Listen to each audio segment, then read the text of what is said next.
Oh my god. Yeah, I'm good. I just sucked then, that's all. Right, turn the feet, hips and knees. Focused on the feet. Where do you first experience this movement? Sound initiation? Sorry, in terms of teaching snowboarding, when would you The first start initiate this particular demo? The start of control. No, sorry, the start of turning. The first step. This is like suspiciously simple movement. Is yeah, it's in the middle of quick ride. However, my kind of head point for you today is that something very, very simple that you take out of quick ride is, like everything else, just a tool that we use to teach snowboarding, and it can be adapted and changed to teach people some pretty advanced maneuvers when they're snowboarding in the more advanced. So we're going to ride down to the ridge rocket. I just want you to think about, as soon as you start your pivoting movement, start using the hips, knees and feet, but focus on the feet a little bit more than the hips and the knees. Let's stretch.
It's not meant to be a distraction, you have to live for today. So when we're teaching this kind of like windstream wipe motion with the and quick ride, what are we trying to highlight? What are we showing our students? What part specifically are we trying to highlight? The hips, right? We're using the hips to highlight that rotation movement travels down through the legs and into the feet. We're not specifically teaching our student to turn with their feet. It's like an incidental reaction of turning your hips. We're going to focus a little bit more on turning with specifically. Why don't we focus on the hips and the knees with our students before we focus on the feet? Yeah, it's definitely a more like visual thing. Simpler movement? It's a simpler, bigger movement for sure. Yeah, and for me, like, the hips and the knees moving, because they are bigger, simpler movements, once you get good at doing it, it puts the body in a good position to allow the feet to start actually doing their job. So, here comes the snowboarder. Is this person going to join us? Or is that Liz? Who's this? Morning, just going to work. Okie dokie. Yeah, we are going to focus on the smaller movements. So, as you go up the chair, just think about how you would describe to somebody how to steer the board using their feet. And we'll have a quick chat about it at the top, and then we'll go and ride something that really helps using your feet. I'm going to be open and honest here. and I don't mind if Dana watches this. When we did our 12 weeks of training, Yeah. I never got. Like I understand the moving of the feet, Yeah. but I have little to no idea using it when I snowboard. So it's like if you twist your feet to the right, you're gonna go right. Twist your feet to the left, you're gonna go left. Yeah, I do that in skiing and it works. But when I do it on my snowboard, it just feels like I'm shifting, like I'm here Yeah. in a nice position and I move my feet and the ball goes like that. Oh. Strange. Yeah, I don't know. But here's where I'm thinking. You know when you see those level 3, level 4 people, they do short turns, right? Yeah. They do their turn, and then at the end, it's like they do a little. It's like an ollie, but they don't get in the air. They just shift the board underneath them. Yeah. That's where, in my mind, I'm thinking. It's not where we're going to use it today, but I think that's where it's going to become a thing. I don't know. I could just be talking. My completely vents open. Your vents are open. Can you zip? Would you like me to shut your vents? Yeah, it's a bit cold. There you go. Ah, we're double venting, are we? Yeah, double down. I am holding a fucking parent camera between my legs there. It's okay, I'll hold it. Oh, I can't get this on. I've got fucking mittens on. I may have to edit this out. Have to edit that out. Yeah, can't swear on the lift. Fuck, this is... Hang on, I'm coming in this way. Oh, bloody mittens. It's stuck in the fabric. Oh, come on. Okay, hang on. Here, hold that. What is going on? There we go, I got it. Thank you. How to put your instructor jacket and zip it up with a friend.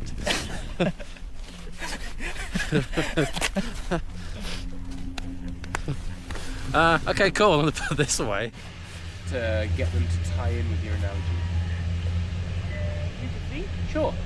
And so we're using our feet to spin our DJ decks. Yeah. That's a good start. I like that. It gives like a very clear movement pattern. What are some things we can add to that to give a little bit more clarity? As I twist my feet to the right, my lead foot's going to be pressed against the outside of my Yeah, nice. foot, I'm and going to then make my right hand turn, yeah. yeah. So just clarifying on which way you turn your feet to go in which direction is good. And then there's probably like one more thing that we could add to that if you want to get ultra specific. Something I really like to talk about that helps when I'm adding these pivoting movements is what part of your foot you should be standing on when you start to make that movement. So to use your analogy, Han, I'd be like, okay guys, this morning we're going to work on turning our feet to control the snowboard. Why is turning your feet good? Slower to the board, quicker reaction. Connected straight to the board, so instant response. So it should be really good when we want to get a little bit more maneuverable. So if we imagine we're standing on a DJ deck and we want to do some mixing, as I come up my flat base, as soon as I feel myself tip onto my heel edge, balance on the base of my heel, as soon as I bend my knees to create grip, I'm going to turn my DJ decks to the left. If I'm goofy, I'm going to turn my feet to the right. That's going to start my heel side turn. And as I come out of that turn and move onto the balls of my feet to set my toe edge, I'm going to mix it to the right if I'm on my toes, and to the left if I'm on my heel. If I'm goofy, sorry, my brain is not working today. When I'm doing this movement, Yeah. is my back foot, my back knee, is it going to be twisting inwards? If you can separate the movement where your knee stays fairly like over, like Direction of out, that finding. and if you can move the foot at the same time, that's beneficial because you can spread your weight along your toe edge and your heel edge while steering. If you don't have like the mobility to do that, it's still better to like let the knee dip in a little bit, as long as it helps the foot steer. But if I can keep my knee pushed out and steer the foot at the same time, that's definitely better. Sweet. Cool. When people are doing this, Yeah. are you watching them and able to tell they're doing it by looking at them? Obviously, it's pretty hard to see. Sure. Definitely. So it's a really, really good question. Let's You see ride. that once they begin. Well, let's ride down to the top of Paradise Glades, and while we're riding down, think of Han's question. How can you figure out if people are doing this right or not? There's a couple of options, or a couple of ways we can decide whether they are doing it. Follow me.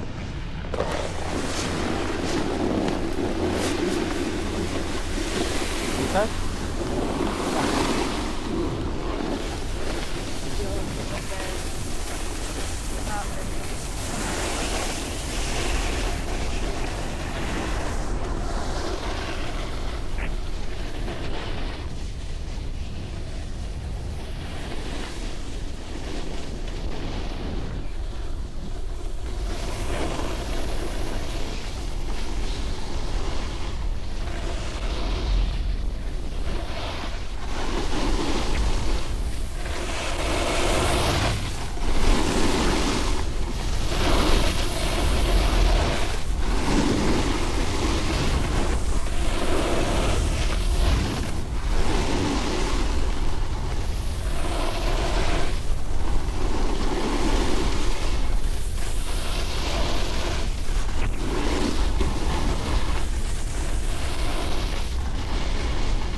the thing that's really fine movement and kind of hidden in the boots. Looking at the reaction of their board, And what will that show in their riding? that is where I'm lost. So, these bigger movements with the hips and knees, why do we add the feet? So think about, think, help you turn or Yeah. change edge faster. yeah, so if they're starting to look tighter turn shape, Yeah. quicker move, you see the turns I was Or doing? it's like moving a bit quicker. Yeah, it's going to be a little bit more snappy. Like, I don't know if you watched the turns I was making, they were quite quick and short. Going to be hard to do that just using my hips and my knees. Required a little bit of foot pliability. So that's one way we can tell, is if they actually start looking a little bit more nimble and a little bit more agile. And then what kind of level of student are we teaching this to? Like more advanced. 6. Yeah, they're going to be like up there, right? Like at least like an upper level 5 student is where we're going to start teaching this. So they should have at least a little bit of intrinsic snowboard knowledge to draw on. Like, these people aren't just like noobs who just fresh out of rentals. They're going to have a little bit of experience. So what can we do to get them in on the learning to see if they're doing it? Bring them to terrain that requires the movement. Oh yeah. But what can we also do? Like, what am I doing right now to try and get you guys to use your noggins a little bit? Asking questions. Yeah, it's just asking questions. If we can like ask them and like, hey, Han, when you like get on that heel edge, do you feel that as you start steering those feet to the left, the board's turn initiation is a little bit quicker? Yeah. Or like, how many times out of 10 back there do you feel like you're really using your feet? And how many times do you feel like, oh, maybe we forgot and we were just using the hips? Yeah, and then if you like use those two things together, if like, let's say I watched Kieran all the way down there, and I was like, okay, Kieran's probably doing that like, I don't know, let's say 8 times out of 10. And then Kieran's like, I asked Kieran if he thinks he's doing it or not, he's like, oh, I don't think I was doing it at all. Then we have a problem. But if Kieran's answer is like, oh yeah, 7 or 8 out of 10, it's like, great. He knows what he's doing, I can see it happening, we're on the right path, let's go and like challenge this and start getting some practice going. So yeah, definitely you have to be a bit more of a detective on those higher level lessons and start actually like using good questions to draw a little bit of something out of people rather than just telling them all the time. Telling does not ensure learning. It's like the first page of the reference manual. So we're going to use this movement in Paradise Glades. These are not trees, they are glades. We can take lessons in here. People are getting a little bit confused about the difference between glades and trees. Trees, think like Easter shoots and all of these trees over here, it's real tight. Hasn't been like brush cut, they haven't taken all the stumps out. Paradise Glades, very safe because there's no tree wells to fall in and there's no like weird stuff waiting under the snow. So we're going to go riding here. Super responsive riding requires you to use your feet. Let us go and use our feet to navigate through something.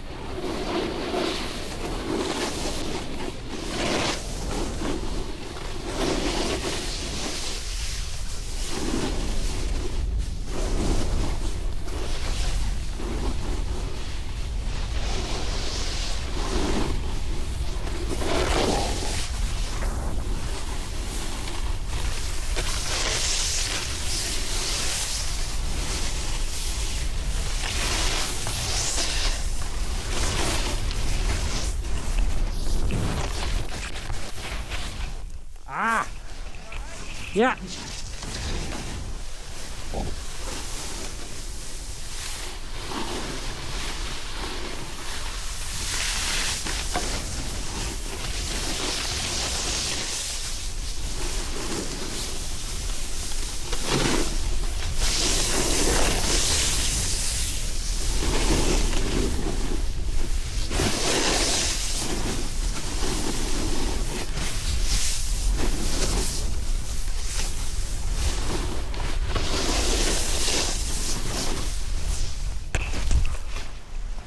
Oh my god. Yeah, I'm good. I just sucked then, that's all. Sucking is allowed at 8:30. Oh, there they go, down the street.